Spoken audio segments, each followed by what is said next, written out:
construções são testemunhas de uma história de luta e violência. Aqui funcionava uma das serrarias da Lamber, companhia americana que se instalou no Brasil no início do século passado. A empresa foi uma das protagonistas de um conflito que deixou marcas profundas em Santa Catarina, a Guerra do Contestado. Foram 4 anos de conflito, 10 mil mortos, milhares de homens do Exército envolvidos em combates que se estenderam numa região de mais de 20 mil quilômetros quadrados. A guerra envolveu caboclos, pequenos fazendeiros, poceiros, interesses econômicos, disputas de poder, religiosidade.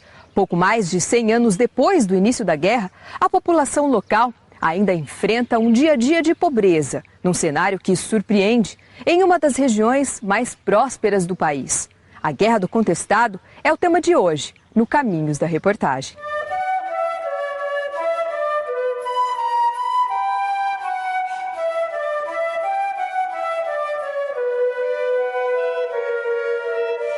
Já são 106 anos de caminhada.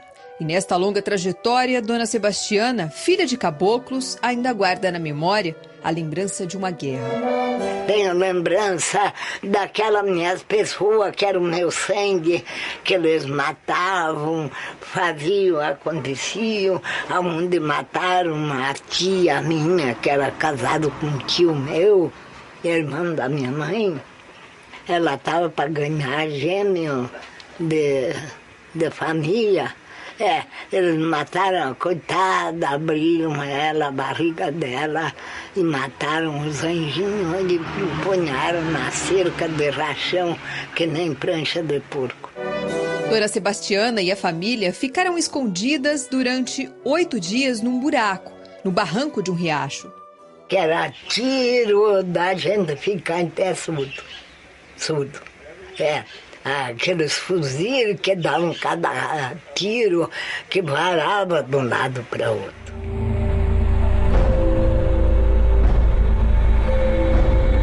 Dos tempos de guerra no Contestado já não se vê muita gente. As lembranças estão nos relatos dos descendentes de quem lutou. O vovô contava a história para o meu pai e nós gostávamos de saber a história, nos perguntava, o pai contava para nós. O pai contava para nós que na época da guerra, que deu no Itaquaraçu ali, na luta bem grande, a turma dos caboclos se reuniram tudo dentro da igreja, para se esconder, né, da briga, da guerra. E os lutas, como é que eles dizem, os contrários deles, se entrincheiraram tudo atrás do morro da igreja ali. E eles reuniram tudo dentro da igreja, diz que eles bombardeavam de lá. Bombardeavam tudo de lá e tudo em cima da igreja, pegou fogo na igreja. E os que estavam dentro morreu tudo, a maioria dos caboclos, morreram tudo queimado. O avô destas 3 irmãs da família Palhano também sobreviveu para contar história.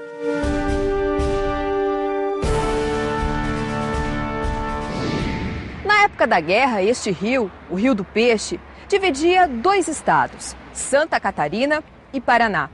Era uma região que ainda não estava bem definida. Um território disputado, contestado. Contestado é toda uma região que se estende no sul do Brasil, entre Santa Catarina e o Paraná, onde não haviam fronteiras definidas, né? Houve uma questão muito longa ali, entre 1900 e 1916, quando se procurava definir essas fronteiras, porque até a Argentina tentava, de certa forma, adentrar naquele pedaço em busca de plantações de erva mate. Então, contestava-se onde seria passada essa fronteira.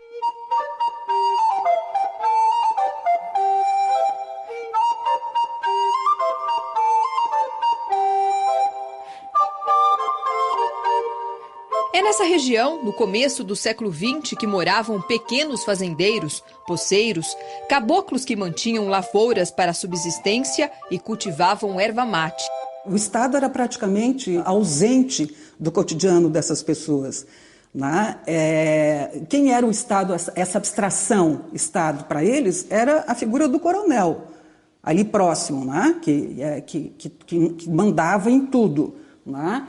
Essas pessoas viviam sob a influência dos coronéis e grandemente marcadas pela presença da religiosidade. Um povo que necessitava da fé para sobreviver e acreditava em monges curandeiros. Eles são seguidores de um andarilho, de um chamado monge penitente, que muitos sertanejos chamavam ele de profeta, o João Maria. E era um andarilho que recomendava às pessoas uma série de práticas, de curas, e recomendava também uma relação com o meio natural muito própria. João Maria falava contra as queimadas e chamava a atenção das pessoas para a defesa das fontes de água, que logo as pessoas vão chamar de águas santas ou águas do monge. Também chamam de águas de São João Maria. O João Maria vai ser chamado de santo. Ele conhecia muito plantas medicinais, ele prescrevia essas plantas medicinais e que acabavam curando. Enfim, ele pregava, ele era uma religiosidade, era um catolicismo popular. O São João Maria é um apóstolo santo que apareceu no mundo. E o João Maria era um homem que salvou muita gente nesse tempo. Salvou muita gente nesse tempo. Ele ia nos matos e catava remédio. Este povo devoto vivia num país que se transformava. Era o fim do Império e o começo da República. A experiência que essa população do interior teve com a República foi uma experiência de dor, de sofrimento, guerras, aumento da tributação e aumento do poder local dos coronéis, dos grandes fazendeiros da Guarda Nacional. É uma época onde se vivia ainda o rescaldo, vamos dizer assim, da antiga Revolução Federalista. A Revolução Federalista, uma luta por maior autonomia dos estados, ocorreu no sul do Brasil após a proclamação da República. Foi uma guerra de grandes proporções, que redundou em violências praticadas de parte a parte, degolas, e de recrutamento militar forçado também praticado pelos dois lados.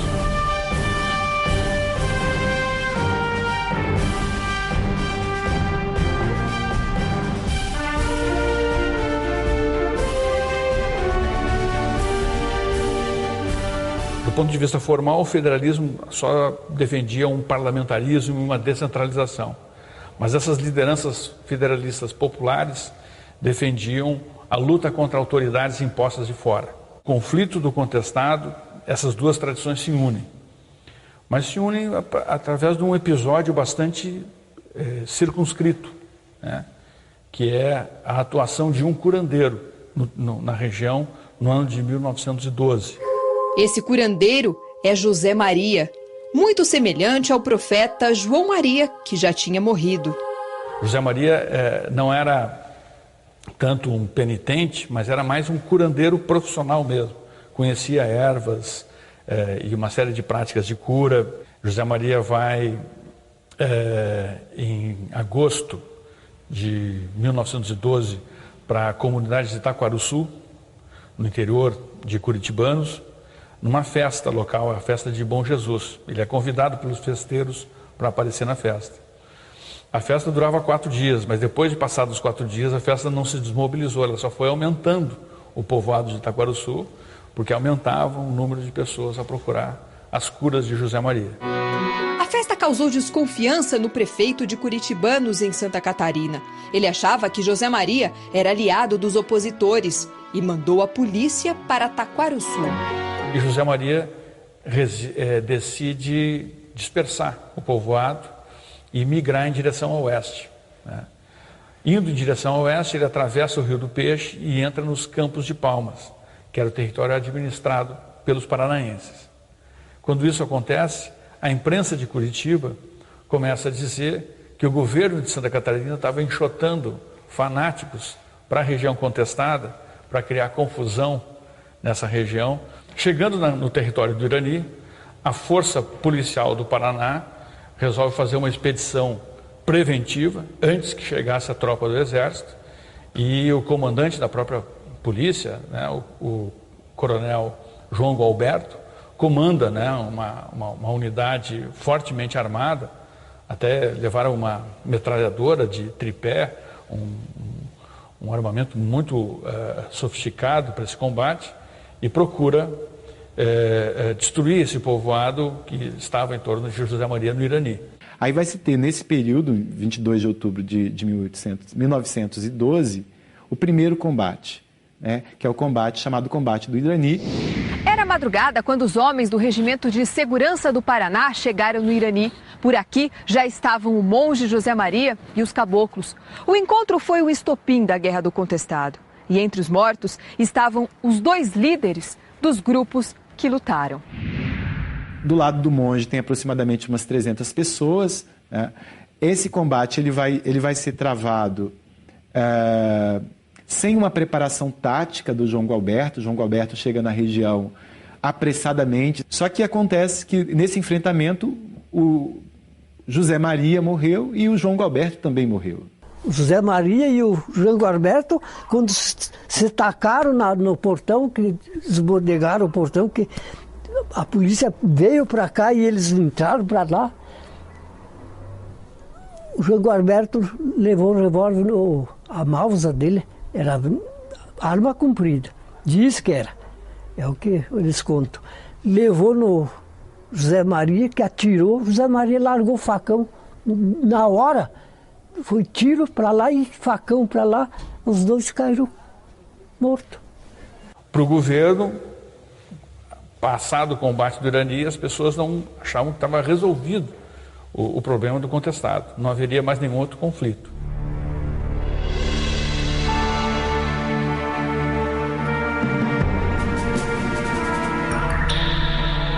Mas era um engano.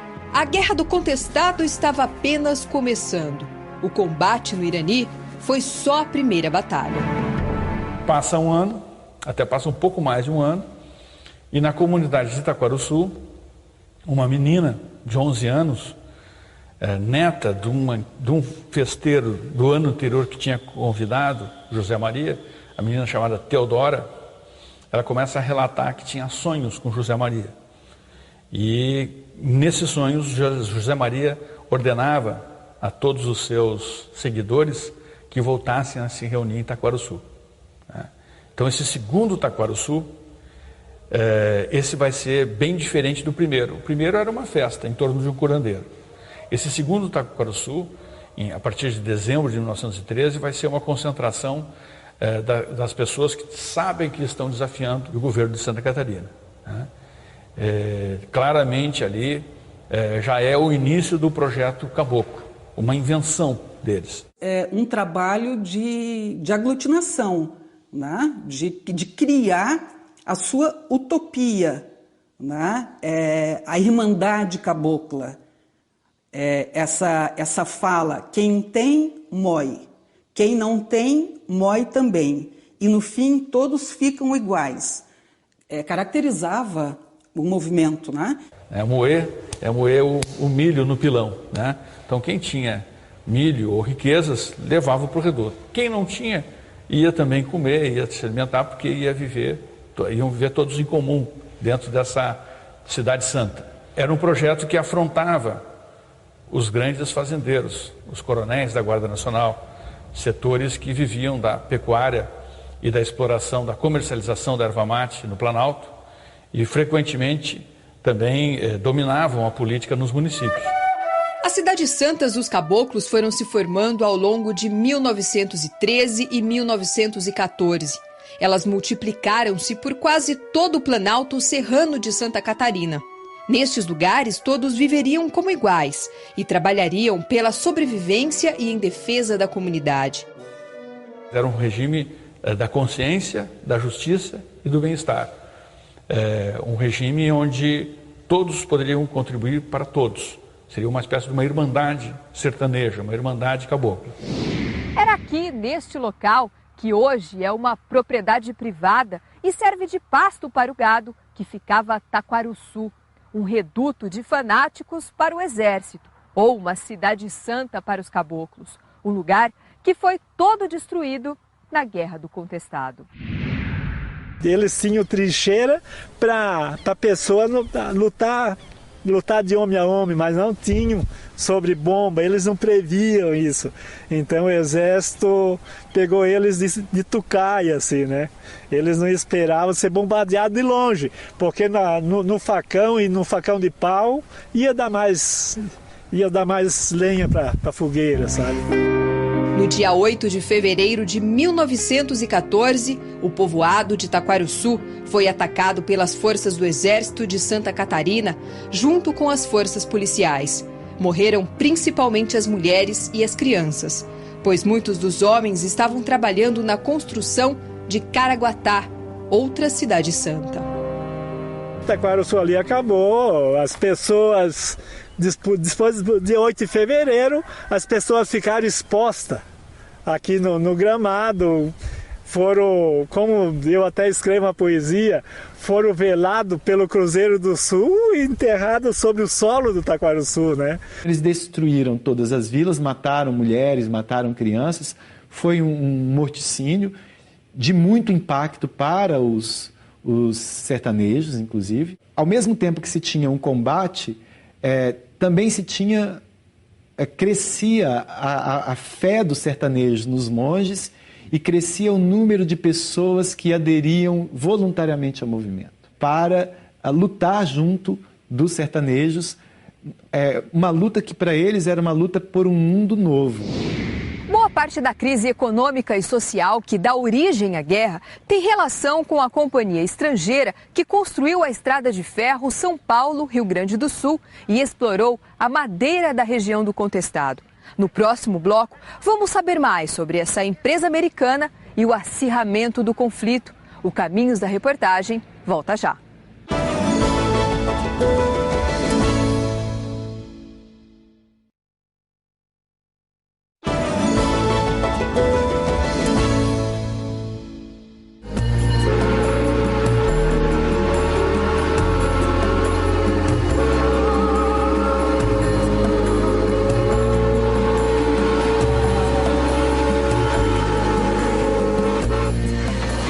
Uma das profecias feita pelo monge João Maria, né, de que um dia apareceria aqui na região um dragão, né, de ferro que cuspia fumaça e que esse dragão iria engolir as terras do povo, né? É claro que isso era uma linguagem simbólica ou uma metáfora, né, para dizer o que de fato depois acabou acontecendo, que foi com a chegada da ferrovia.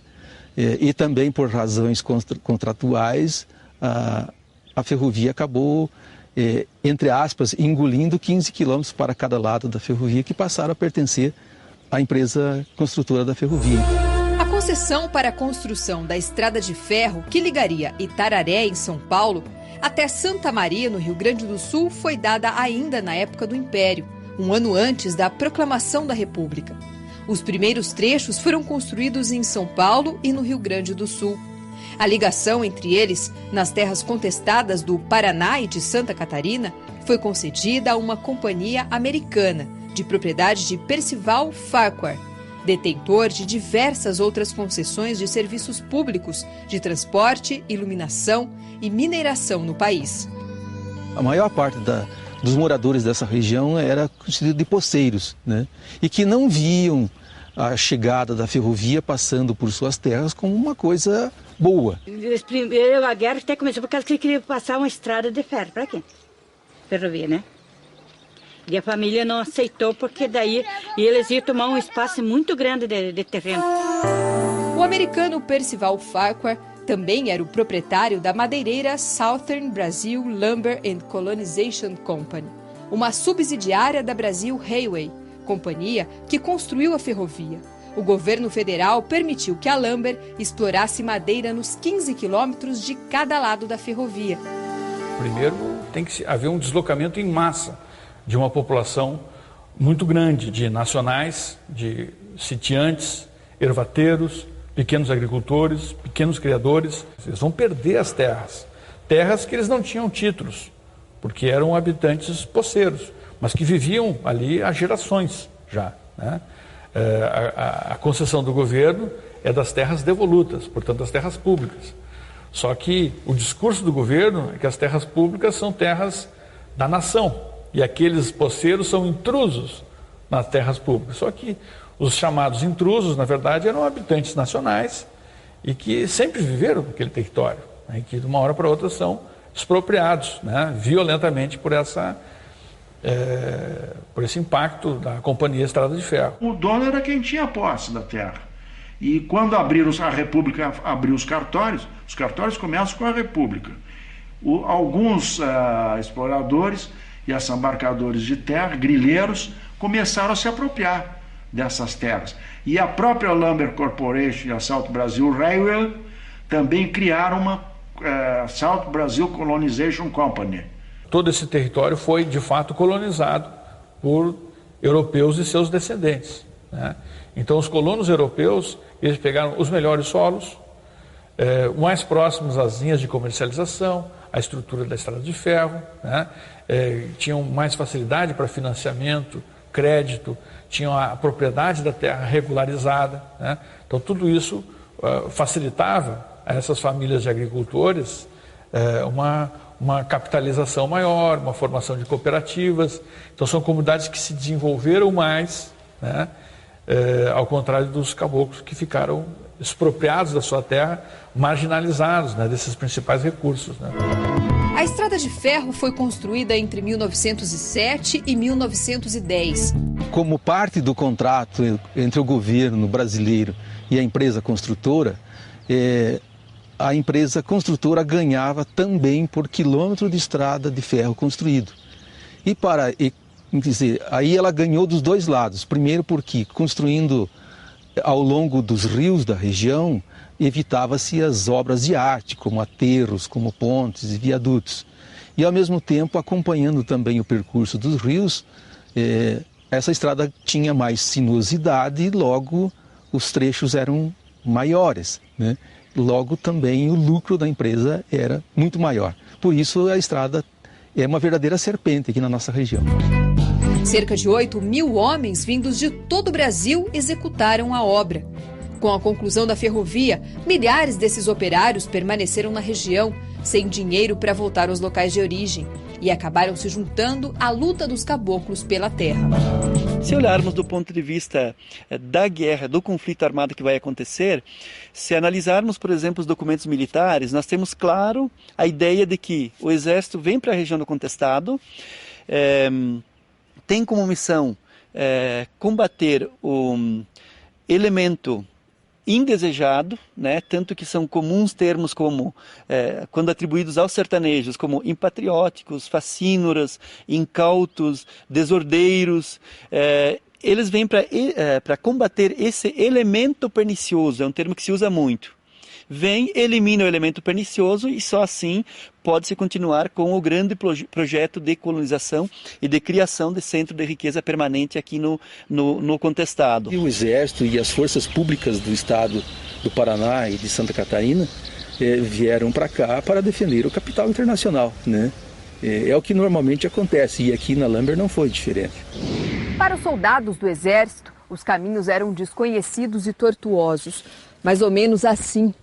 Era difícil andar pelos morros e montanhas com armas grandes e pesadas. Além disso, tinha o frio intenso, muitas vezes com temperaturas abaixo de zero. Já para os sertanejos, essas florestas eram bem conhecidas, o que facilitou a vitória de muitas batalhas. Eles construíam facões, no começo, de madeira, facões de 3 quinas triangulares, porque em qualquer lugar que aquele facão batesse, muito pesados, com as madeiras duras do sertão, o araçá, o guamirim, o açoita cavalo, que é a madeira de fibra mais longa que existe, ela não racha nunca, a fibra dela é do começo até o fim, ao contrário das madeiras. Eles lutavam muito bem durante o dia, eles davam gritos medonhos, assustadores em cima de soldados, muitas vezes recrutas, vindos do litoral de Santa Catarina ou do litoral do Paraná, ou da capital do Paraná, de Curitiba. Então era uma tática onde o fraco ia vencendo o forte. Eram excelentes lutadores à arma branca, atiravam principalmente à noite, de madrugada eles sumiam. O elemento mais forte que os rebeldes tinham, que o exército não tinha, era uma causa para lutar. Os sertanejos, eles estavam lutando por uma causa que era a instauração de um novo mundo, de um novo tempo, de uma nova lógica de organização social que interrompesse a lógica da dominação e de exploração que tinha na região. Durante a guerra, o exército não conhecia geograficamente o Estado. Não existia um mapa preciso que demarcasse minimamente a distância entre as localidades. Chegando no território, o exército dependia muito de guias locais, que logo vão ser chamados de vaquianos, né? Esses vaquianos civis vão ser empregados em grande número, não só como guias, mas como uma tropa civil auxiliar ao exército, como capangas dos grandes fazendeiros e que serviam de guias para os militares. A partir de julho de 1914, principalmente com a chefia de Chiquinho Alonso, os sertanejos passam não só a se defender, coisa que vinham fazendo já há 2 anos, passam a atacar. E aí atacam as vilas, as cidades, o centro do poder dos coronéis, da empresa norte-americana e do governo. Então os alvos são o Estado, o capital e os coronéis. A partir de julho de 1914, até o final do ano, até praticamente novembro, eles mantêm sob cerco a cidade de Canoinhas, tomam a cidade de Curitibanos, tomam Itaiópolis, tomam Papanduva, tomam várias estações da Estrada de Ferro São Paulo-Rio Grande, investem sobre Lages e quase tomam a cidade de Lages, por muito pouco, né? Só que essa ofensiva rebelde, ela acaba em novembro de 1914, quando morre num combate o comandante Chiquinho Alonso. Isso tudo vai preocupar muito o exército, a tal forma que o exército vai ser designado pelo exército brasileiro um general para resolver esse conflito. Então vai ser designado o primeiro general, que é o Frederico de Mesquita, que é um oficial de alta patente do exército brasileiro. O Mesquita, ele tinha participado da Guerra de Canudos. O Mesquita, ele procura equipar o exército brasileiro, o destacamento do exército que ele tem à sua disposição, para que os soldados tivessem efetivas condições de combate. E o general Carlos Mesquita se retira e, aliás, declara por escrito aos seus comandos que ele vai se retirar porque aquilo era uma mera insurreição de gente espolhada por tubarões da época lá, que estavam a fim de assambarcar terras, porque não haviam cartórios naquela região, não haviam títulos de terra. Com a saída do Mesquita, a gente vai ter um outro momento da guerra, que vai ser o Matos Costa, um capitão que já estava lutando ali, que acompanhou a expedição Mesquita, que conhecia bem a realidade local e que também contribuiu para que o Mesquita fizesse o relatório dele para o governo federal, dizendo que aquilo era uma questão política. O Matos Costa vai assumir o comando da expedição militar. Matos Costa, ele chegou na região em 1914 e viu que aquilo ali era uma espoliação, era como um crime que se cometia contra uma população miserável. E ele procura apaziguar, ele chega a tirar a sua farda, a se vestir como um simples caboclo, a ir parlamentar com eles, e eles conversam com ele. Mas acabou que numa daquelas coisas irracionais que acontecem nesses momentos de revoltas que às vezes começam por um lado e terminam como outro, até nos dias atuais, ele acabou sendo numa divergência com um outro caboclo, que aliás era um desertor da revolta da Armada, que é o Benevenuto Baiano, era um lanceiro baiano, um homem muito apto também, acaba matando o Major Matos Costa. A morte de Matos Costa gera uma comoção e é usada contra o sertanejo. Com a morte do Matos Costa em agosto de 1914, aí sim a imprensa nacional começa a dizer que estava surgindo no sul do Brasil um novo Arraial de Canudos. Então começa a dizer assim, olha, veja só, aquele que quis ajudar foi assassinado pelos sertanejos. Então começa a haver toda uma campanha política nacional, a partir da morte de Matos Costa, que pressionava para fazer uma grande expedição militar aos moldes daquela de Canudos para resolver definitivamente o conflito no sul do Brasil. E resolver definitivamente significava exterminar, dar para as populações e para as comunidades do contestado o mesmo fim que foi dado a Canudos, né? Então, é nesse sentido que a gente vai ter um novo momento da guerra. E esse novo momento do conflito tem como protagonista o general Setembrino de Carvalho.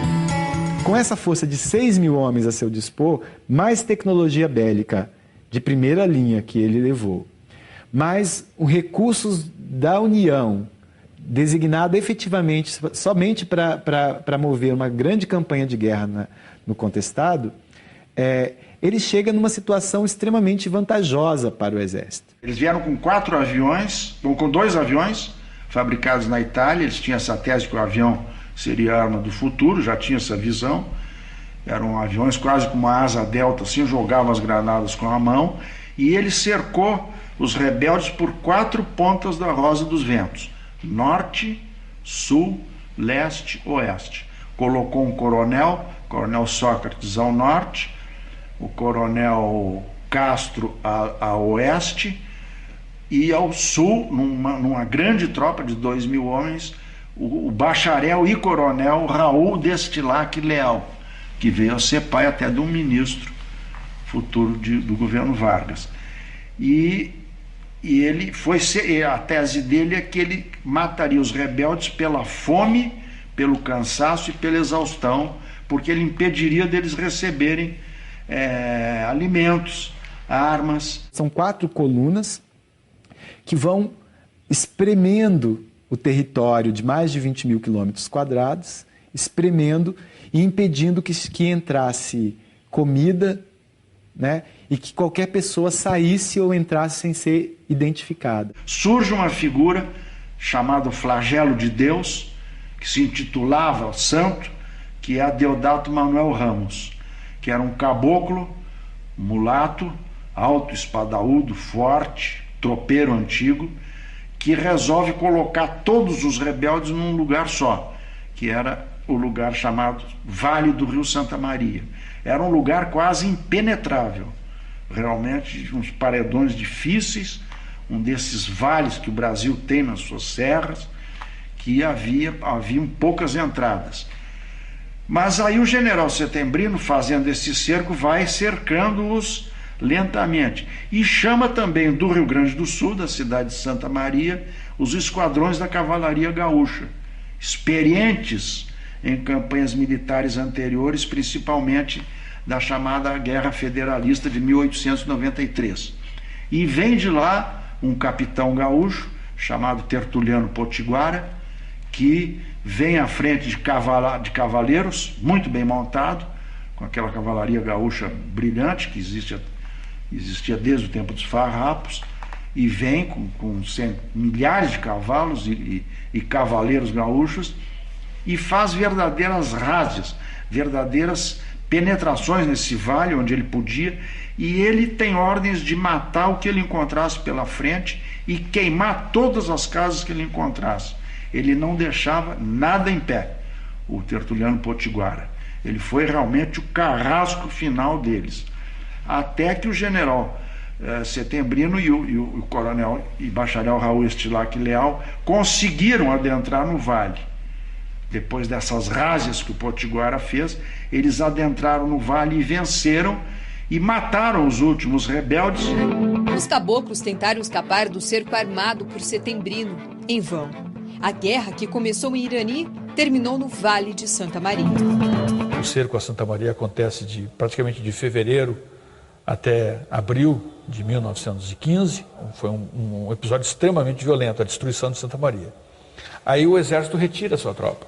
Setembrino de Carvalho volta para o Rio de Janeiro e dá por encerrada a sua participação. Só que ele sabe que existem 3 redutos remanescentes.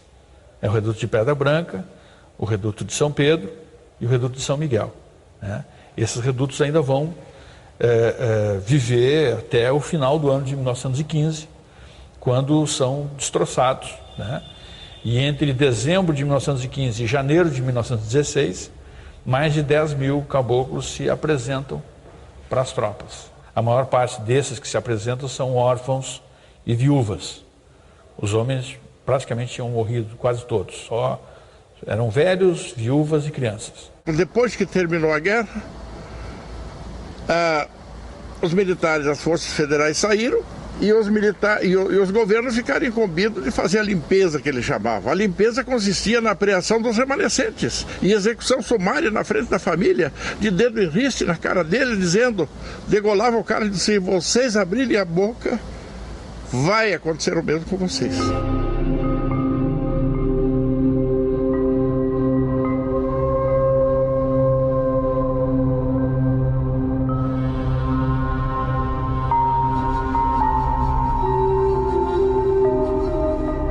Estima-se que a Guerra do Contestado deixou cerca de 10 mil mortos, vítimas dos combates, mas também da fome e de doenças. E o contestado, então, é varrido da face da terra e dele só resta uma memória assim mesmo maltratada, apagada pela pátina do tempo e da qual mal se lembra, que não houve interesse em divulgar em livros escolares, em nada, até porque não teve a presença de escritores juntos, e o que restou dele foi pedaços de cruzes jogadas no Planalto e lágrimas perdidas na chuva. Daqui a pouco, no Caminhos da Reportagem, o legado da Guerra do Contestado, como vivem hoje os descendentes dos caboclos, poceiros e fazendeiros que lutaram no conflito.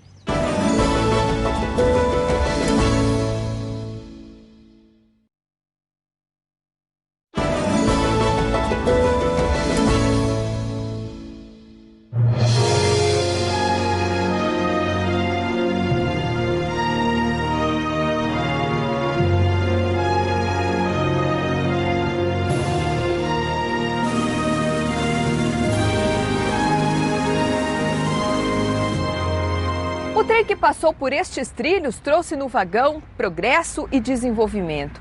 Mas quando ele chegou nas estações da região do Contestado, encontrou passageiros insatisfeitos e descontentes. Eles não puderam pegar carona. E depois de tanta briga, o trem parou no fim da linha e hoje só serve de lembrança. Hoje a ferrovia virou peça de museu, está aí como uma memória daquilo que foi o contestado e tudo aquilo que o contestado nos representa, mas ela é apenas um símbolo. Hoje, a estrada de ferro nem turisticamente é aproveitada, né? E além do mais, até pela antiguidade desta ferrovia e pela maneira como ela foi construída, hoje ela não suportaria trens modernos circulando continuamente. A madeireira Lambert, na cidade de Três Barras, também parou. A empresa tinha 40 anos para fazer a exploração da madeira da região. Com o tempo também houve uma falta de inovação dos recursos que a empresa tinha enquanto madeireira, né? E há até o próprio esgotamento dos recursos vegetais, né? Muitas árvores como esta foram retiradas da região para abrir passagem para a estrada de ferro. E para a gente tentar entender a dimensão dela, 5 pessoas vão abraçar o pinheiro brasileiro que hoje está ameaçado de extinção. 5 pessoas são necessárias para abraçar essa árvore. Calcula-se que a Lambert Corporation, uma empresa que ainda hoje existe nos Estados Unidos, em Oregon, ela tenha derrubado mais de 800 milhões de pés de araucária. Na própria derrubada da mata e no arrastar das grandes toras por correntes puxadas pelas composições de trem, as grandes toras de araucária e de embuia iam ao longo do caminho talando com pequenas árvores de erva mate, que serviam também para a subsistência dessa população local. Só que a Lambert não plantava, né? Só tirava o material e colonizava, né? Tinha 3 máquinas trabalhando, 10, 11, que traziam 12 matos, entende? Aqui do Três Barras iam para os matos, traziam todas essas toras, vinha a máquina, levava tudo para fora do Brasil. O Percival Farquhar, enquanto esteve na presidência da Brazil Railway Company, foi até o início da Primeira Guerra Mundial. Logo em seguida, com o não mais fornecimento de investimentos europeus, principalmente para a região, ou para o Brasil, ou para o próprio grupo, ele acaba saindo da presidência e o grupo entra em falência. Boa parte dos funcionários dela foi absorvida pelo Exército, né, que transformou então esta área central aqui na sede do campo de instrução Marechal Hermes, né, que é onde nós estamos agora. Sobrou muito pouco daquele grande complexo que a Lambert tinha aqui. Para vocês terem uma ideia, aqui eram cerca de 214 casas, né, mais todo o complexo madeireiro. Então aqui era uma cidade, né, era uma cidade dentro de outra cidade. O que ficou lá da Lambert são ruínas, casas de madeira que estão caindo. Então também não deixaram nada, o que mostra que essas multinacionais muitas vezes expoliam uma região e depois não fica nada. A região, até hoje, tem a economia voltada para a madeira. As empresas madeireiras têm, de um modo geral, uma tradição de que tem um ciclo de vida curto, né, e de concentração de renda também muito grande. Por isso que nós, infelizmente, mesmo sendo parte de um estado rico como é Santa Catarina, ou mesmo do Paraná, nós somos a região mais pobre de Santa Catarina. Nós não tínhamos segurança, não tínhamos escola, não tínhamos transporte, né, porque nenhum estado ousava investir na região com medo de perder, caso houvesse uma decisão, como de fato houve, para um outro estado, né? Então o Paraná não investia aqui, temendo que um dia, como de fato aconteceu, a área passasse a pertencer a Santa Catarina, né? E Santa Catarina fazia a mesma coisa. Então nós ficamos relegados a esse segundo plano durante anos, né? E com isso a região empobreceu.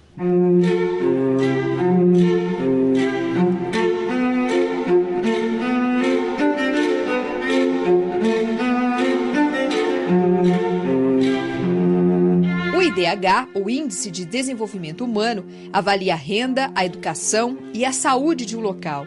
Existe um ranking nacional dos municípios brasileiros.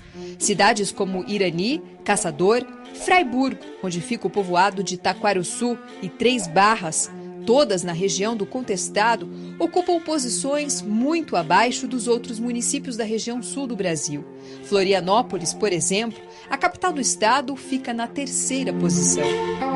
O movimento do Contestado, pelo fato dele ter tocado em questões cruciais, como o coronelismo, o deslocamento compulsório de populações, os problemas ambientais de grandes proporções, né? Ele é um movimento nacional, né? Ele não é um movimento só local, né? Então ele diz respeito a questões ligadas à terra, à violência do coronelismo, à política oligárquica que eram de todo o Brasil naquele período, né? Então hoje o que a gente tem é uma população remanescente no Planalto, que vive nas periferias das cidades e no meio rural, nos piores terrenos, com as piores condições de subsistência, né? Em alguns municípios eles são comunidades extremamente pobres, né? Com alto índice de analfabetismo, mortalidade infantil muito alta. Os IDHs desses territórios da população remanescente do Contestado são muito baixos. A Guerra do Contestado, ainda hoje, é pouco conhecida.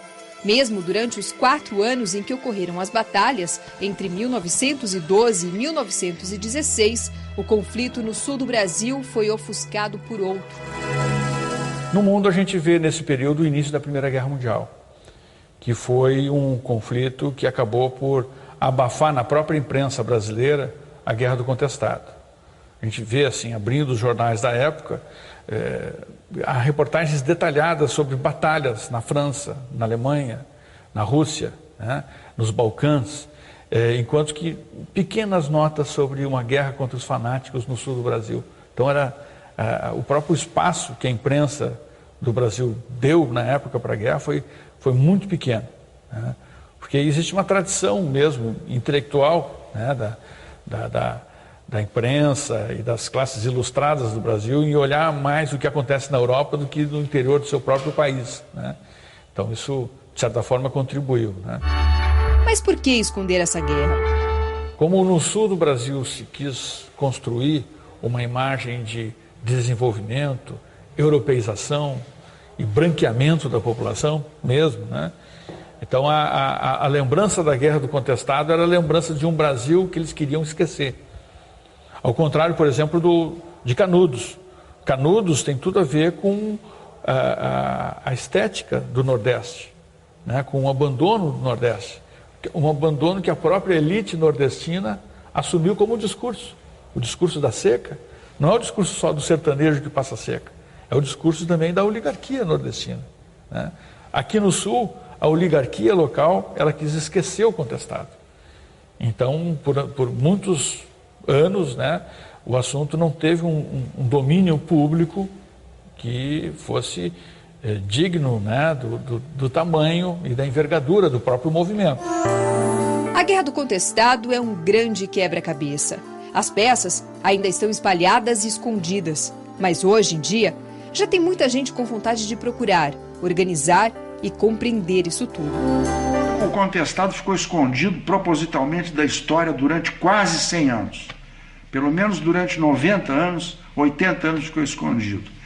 Com o tempo e com o renascimento cultural do povo brasileiro de 10, 15 anos para cá, começaram a surgir livros, estudos, filmes, né, feitos, DVDs, algumas coisas começaram a ser recapituladas, começaram a aparecer alguns escritos, até à mão em cadernos, de pessoas que acompanhavam isso.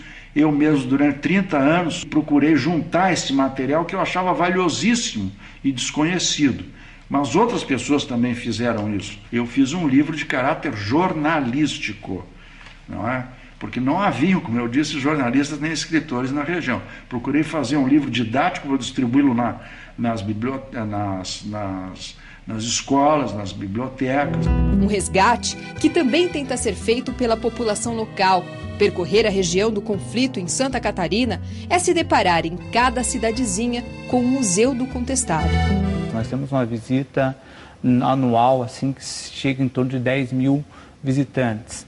E isso resulta no quê? Que os professores estão trabalhando a Guerra do Contestado e cada vez mais está tendo mais oportunidades de ver o que aconteceu na nossa região e falando que a região do Contestado é uma região que ainda precisa saber muito sobre a sua história. Durante anos, Pedro Filisbino reuniu um arsenal no Museu do Jagunço, no povoado de Taquarussu, em Fraiburgo. Armas, balas, vestígios da guerra encontrados na região. Há pouco tempo, o seu Florencio, um tio da minha esposa, brabo com uma vaca, sabe que esses bichinhos incomodam a gente, pegou uma pedra no chão, olhou, era uma bomba com 5, 6, uma bomba carregada. A gente acha bastante material exposto ainda, bem corroído, né, bastante, mas ainda se encontra por ali. Vai fincar um palanque ali para fazer uma cerca, dá numa castanha, né, tem bastante cápsula ainda. Mais de 100 anos se passaram desde o início da Guerra do Contestado. E por que lembrar tanto tempo depois de um momento da história do país que quase acabou com a população cabocla desta região? Qual o legado deixado por essa guerra?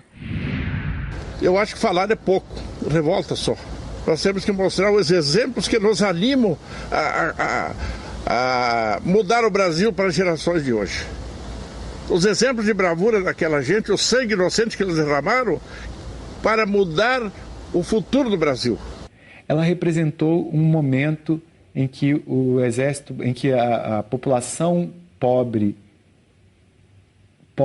e rural do Brasil tentou frear o desenvolvimento do progresso no país. Tentou romper com uma tradição de dominação, de exploração no país. Acho que essa é a maior lição que esse movimento tem.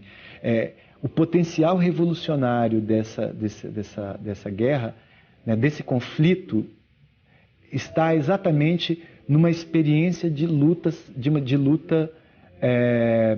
extremamente original na nossa história. Porque os sertanejos quando eles são vistos, apresentados como fanáticos, a ideia de que eles acreditavam nos monges e nos santos, eles são vistos como fanáticos, é um grande preconceito da sociedade em relação a eles. Porque o que essas pessoas fizeram foi simplesmente aliar uma cultura local a um desejo de mudança da história do Brasil. Eles morreram? Foram assassinados? Sim. Mas eles perderam a guerra? Duvido que eles tenham perdido a guerra. Tanto não perderam que nós estamos falando deles até hoje.